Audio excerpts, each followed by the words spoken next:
Burrito Boy checking in.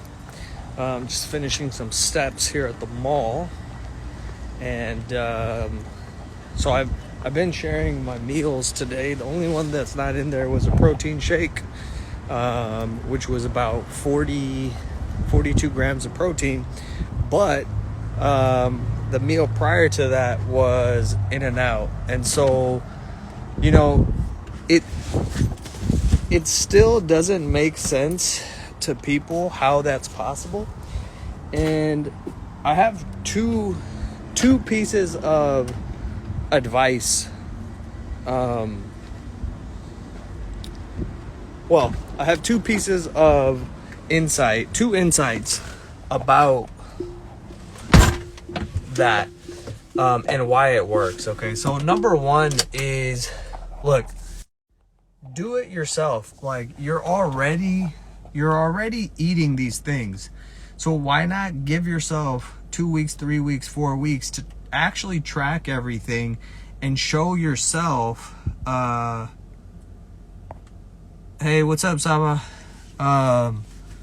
Why not give yourself the evidence by actually tracking, hitting certain calorie targets, and then fitting in the things that you want to eat. Chris, what's up, big dog? So that's number one, is give yourself the evidence.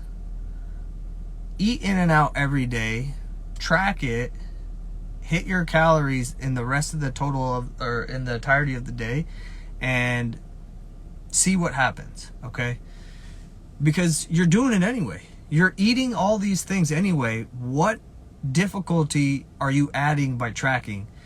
A lot of people think, oh, I'm adding all this, it's so hard. It's not. You're doing hard things every day. Tracking food is not hard. And what our perception is, that's what our reality is. And so I have never thought that tracking food is difficult. I love it. And it gives me 100% certainty on there's a reason why I look the way that I look for 15 years now, almost 15 years now. And that reason is I understand food inside, in and out, pun intended. Sava, give me some more context, and then I'll also try to help you out on that. Give you some suggestions. But so number one thing is, try it yourself, and you're eating these things anyway. Might as well track them, hit some calorie targets, and see what happens. That's the biggest piece of evidence. Second thing, so how does it actually work? I mean, we think fat is some sort of crazy, complicated... Saba, if you give me a second, maybe I'll have you hop on, and then we can brainstorm some ideas for you. But the second thing is, we think fat is some terrible thing. Fat is an inanimate, well, it's not inanimate, but fat is excess calories stored on your body. That is what it is. It is a combination of atoms, and I will tell you the combination.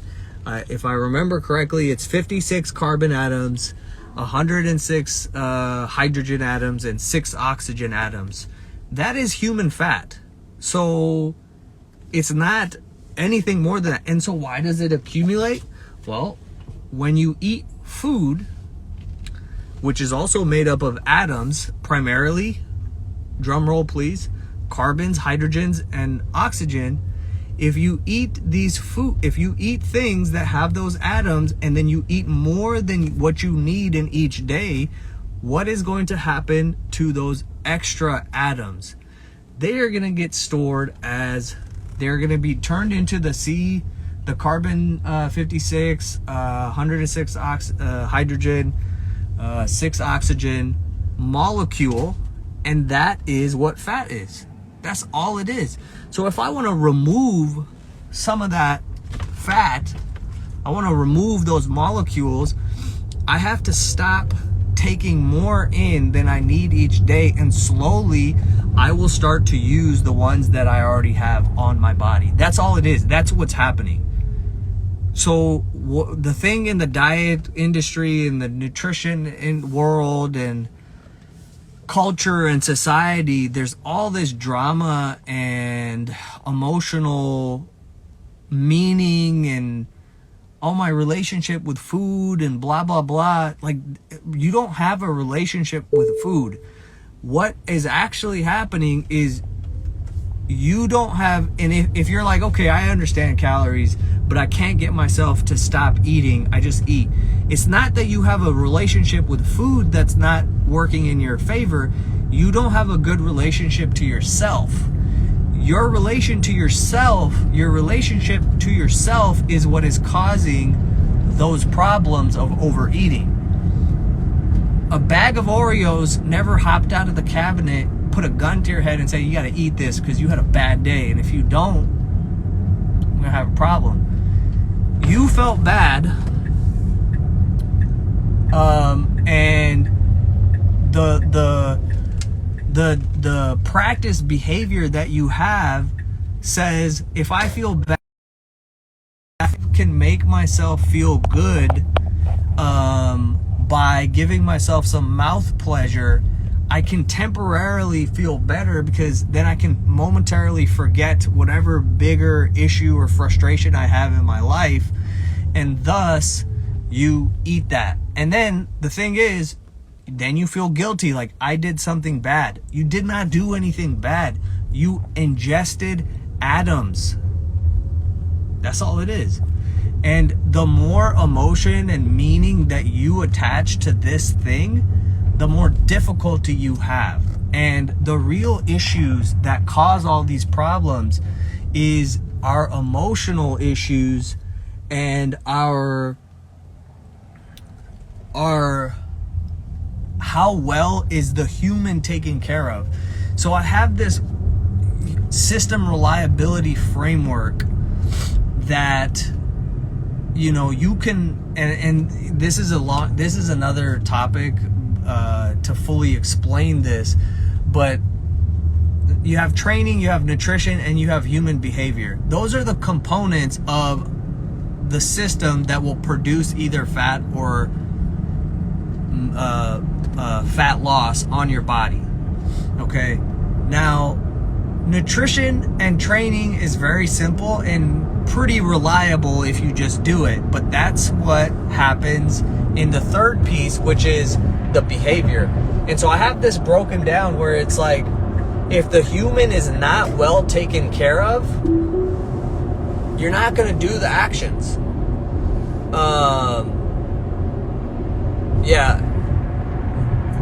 That's what happens to everybody. And until the only way to interrupt the pattern is to first observe the pattern, and start to just relax and create some peace and calm in your life, and stop adding drama and emotion to your body. So like, if I go, I have to lose this weight, I have to do this, I have to do that, you actually, that's not true. You don't have to do anything. You don't have to lose weight. You don't have to have a six-pack. You don't have to be strong. Those are called preferences. What you can observe is like, yeah, you know what? Life feels better when I'm not in pain. Life feels better when I put on these clothes and I'm like, damn, I look good. That is an accurate assessment. But to say, and then I prefer to look really good, that is an accurate assessment of the situation. To say that you have to lose weight, that's inaccurate. And the reason why that it's not helpful, okay, this is the next piece. It's not helpful or useful. Because when you say you have to do something and you don't, you create guilt, you create shame, you create all these negative feelings that, what do you do when you have a negative feeling? You want a positive feeling. What can I do to create a positive feeling even temporarily? Well, I can eat some stuff that gives me some, again, mouth pleasure, and I feel good for that brief moment of time. But very quickly, almost immediately, it's followed by, damn, I shouldn't have done that. I shouldn't have done that. So, what do? Like I said, you observe this, what is actually happening. This is what's actually happening. Not, it's so hard, I don't know why I look at food and I gain weight. No, you don't. That's not how physics works. You don't look at food and then the atoms transfer from that food through your eyes onto your stomach. That's not how physics works. You have to ingest those atoms by picking them up, putting them in your mouth, and then they go through the digestive process, blah, blah, blah. And then if you don't need them because you've already fulfilled the amount of atoms required, then those extra atoms get stored as body fat. This is so important to understand. And that's why I always say, like, the human has to be well taken care of. Like, once the human is taken care of, everything becomes easier. Fat loss becomes easier. Relationships become easier. So how do you go about that? Well, one, you just, like, it starts with a desire. Like, do you desire peace? Do you desire a calm way of living? Because if not, if you don't start with the desire, then you're not going to seek out the path that will lead to that. I don't like to do anything that's like crazy or chaotic or like requires all this like excess energy. I like to be peaceful and calm and look really, really good. So once you have that desire, you're going to start to look for answers. You're going to start to seek out different paths. And one of the things that I say is like, yeah, you know, with my clients, we talk about so many different things. And the reason is because we're trying to help the human be taken care of. So what does this mean? It means a lot of things, but getting rid of as much bullshit, unnecessary things in your life as possible. Having all this extra stuff that you don't need or use can cause stress, especially if it requires financial upkeep. Having stressful people around causes emotional turmoil and drama. Putting yourself into situations that you don't prefer, that don't promote peace, causes problems. So slowly letting things pile up because you're imagining all these worst case scenarios causes problems. Ask me how I know. And so what my first suggestion is, like, you know, there's some obvious things in your life that you need to do. Just start doing them. Like, oh, you got a bunch of bills that are sitting there that you're waiting to whatever, just pay them. Oh, there's something for work that needs to be done, just sit down and start doing it. And trust me, I know this is difficult because guess what? I have gone through that, I go through that, and I remind myself that just relax, do the first thing in front of you, and then the path will continually show itself. So anyways, I had a couple minutes, I gotta get going, but Salva, send me a message and then maybe we can do a Zoom little mini workshop and show you how to set this up for yourself. But it's not difficult. You cannot tell yourself this is difficult because it's not. It's just that we don't understand what's actually happening and we're not addressing anything at the root. We're addressing things at the symptoms and then creating drama around them. The moment we start to address the root and start taking care of the human, then we have the space and the freedom and the peace to just hit your calories, go do a workout, and not make it some big dramatic ordeal, because it's not. Like, what am I doing?